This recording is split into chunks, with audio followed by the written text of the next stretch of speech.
Well, I personally feel that it's a very important contribution to the city. Yeah, because when we started off in 2000, it's just an idea of the plan, the architects and planners going through Singapore, finding places of identity, of characters that we can actually hold, make more, make something more.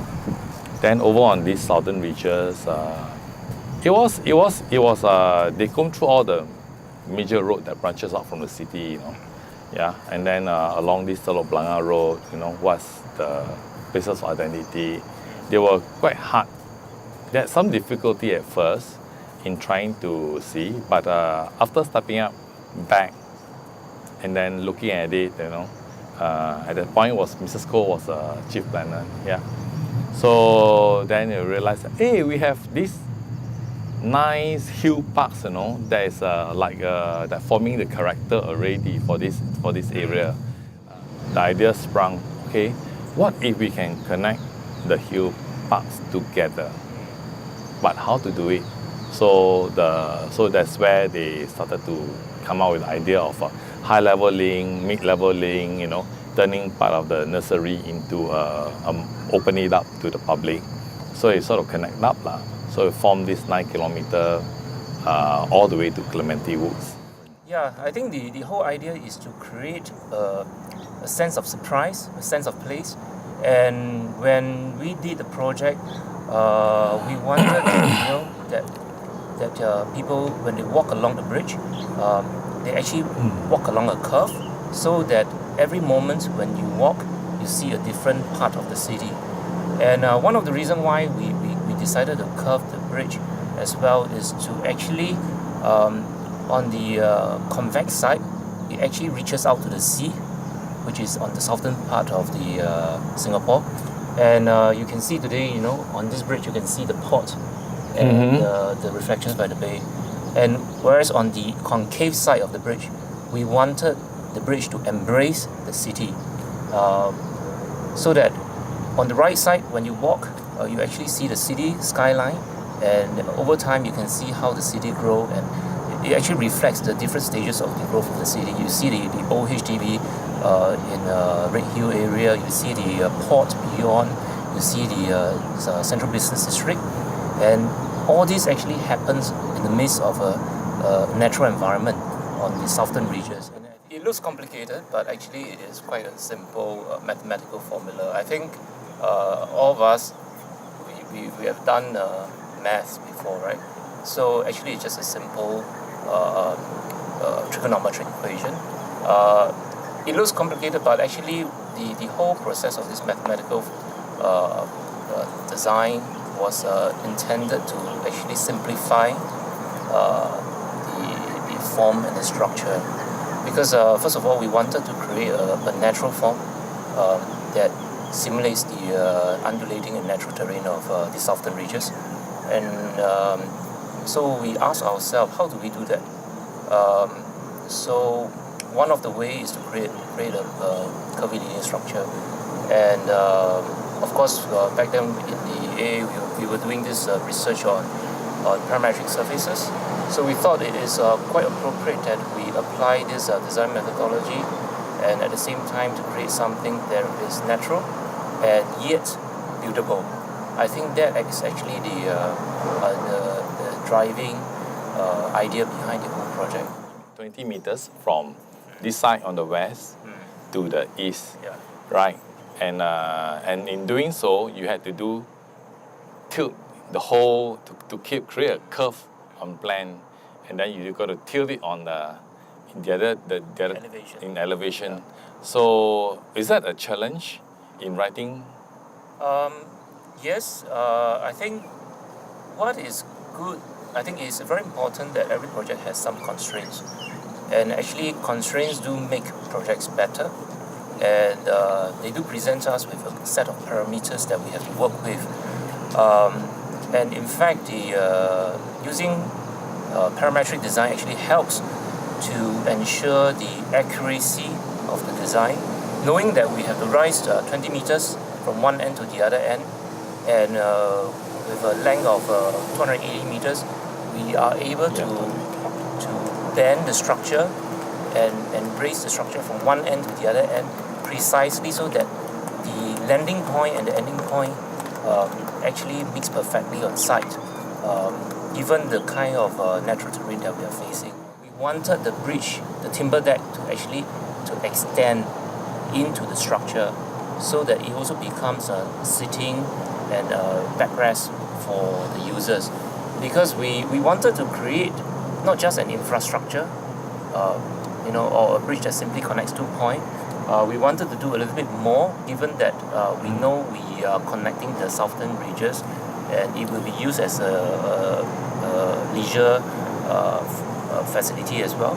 So, given the long walk along the bridge, it would be nice to actually provide sitting area, resting area. Because why we want to do this? Because we wanted to design a more community-centric and inclusive project for the people. Because when you design for the people, you have to think about what are their needs and what are their preferences and how would they use the bridge. So we try to imagine if you are an elderly person, you have to walk this whole bridge 280 meters. Definitely they will need some resting spots.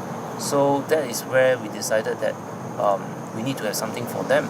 And then we also thought about people on a wheelchair, on a stroller. How do they ascend the bridge from one end to the other end over 20 meters in elevation? So that was the idea to make it accessible and friendly for every user, young and old, person with disability as well as person who are able. I think the alcoves helps because it's as a public space.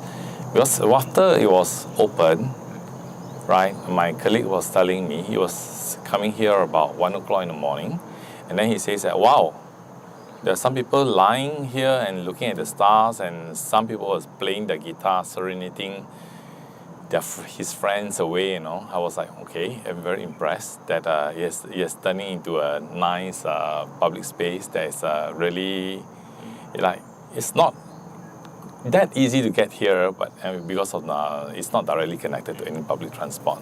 But there are still people who comes here. Good that it is next to the housing and development board's flats. Not just wedding photography. You wanted to have your wedding here, but you just miss it by a few months, right? But do you know that somebody actually had her wedding here? Yeah, Really? yeah. Okay. That was. I think that's the amazing thing. I think sometimes architecture and design can really create memory for people and memories in the city. And I think as architects, I think this is what we try to do. We are just not designing something that looks good or something that's very stylistic. But I think we want to create something that actually for the people, and so that they can actually enjoy and create memories with their loved ones. I think that is the more meaningful. That's important, yeah.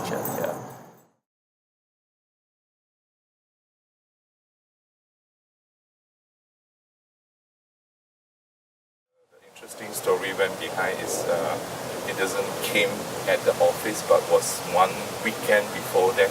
And we were, of course, the competition time, and went out for a family gathering at the N Park events in Sungai Buloh. So they had this interesting performance, and they came up with this idea of using some plant to do some dance. That is the mouse a minute. So using creepers to do a dance. And we sort of came back to the office and said how we can draw metaphorically. How can we at the same time inspired by nature, and how we can also at the same time come up with a solution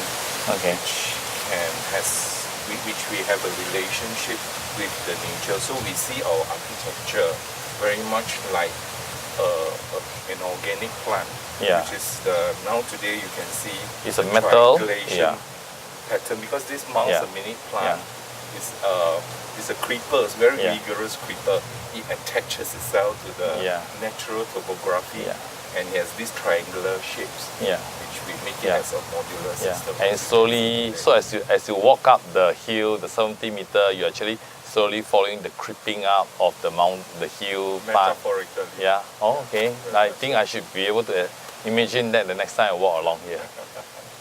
The topography is just amazing because we're talking about 70 meters, 20-story difference. There are many interesting features. We notice there's a valley, there's a steep cliff portion we can see, and there's also very natural wooded area. But at that time we were interested in a few things, and one Okay. of which is the idea of Kids Apart. And the idea of Kids Apart was very much the idea of prefabrication. So at that time our office was trying to look at how things can be modularized. This is about 10 years ago. The success of the project is because of we went into this idea of making things into modular, and therefore it can be adapted to various Terrain. and certain area we want to avoid.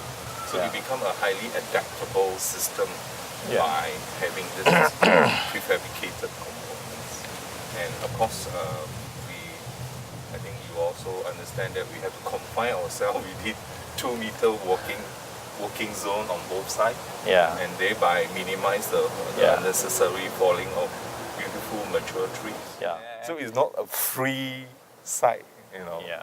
per Yeah. se. So So that was it, so I would say, although it gives us a lot more big canvas, but it also the site has a lot of constraint. Yeah. Like one of them is this major, high tension cable, Yeah. and half of Singapore will black off if we Not not one of them. one of them. So when you first conceive all this BRC, did you conceive as metal kind of thing? Yeah, it is a metal. It is an engineering man-made. Yeah. That in itself trying to also have its own integrity and also work in dialogue with the whole hill part. Yeah. I also noticed that because you are architect, okay, you have appreciation for something more lightweight kind of thing. So, and then your design of the bridge also, it's not like big, huge column, or big, huge support, but it's a much more sensible and more aesthetically pleasing in that sense. Right. I think there was one weekend when we was first open. I think that moment when I came with my family, and that weekend it's no longer I'm the architect, but I'm like part of the larger crowd of people, and I saw people on wheelchair and children on stroller, and that to me that's the biggest moment of realization that Yeah. by making this elevated walkway accessible, it means so much to the people. And I realized the importance of the project is not so much at the technical challenges, but it's the ability for people to get Enjoy back the to space. nature. Yeah. Yes. Yeah. Yeah, And get I close think to the nature. Surrounded by all this I greenery. totally share with you that experience. That One week- immersive experience Yeah. is so much more important. I And by providing this contiguous, gradient-friendly, it means so much to the people, and that freedom, that freedom of for people to enjoy. I we think talk they were about very- freedom I of think space. they were very surprised at how close they can get to nature. I for one, if I'm not involved in the project and knowing that what's the constraint that we actually been working with, I'm Yes. like, oh, this was here all the while. Yeah. That kind of feeling. There's always a very we always joke among ourselves. For every step that we walk on the walkway, Yeah. every step it will feel so easy. It is the reverse proportion of how difficult it is to construct that one step. Yes.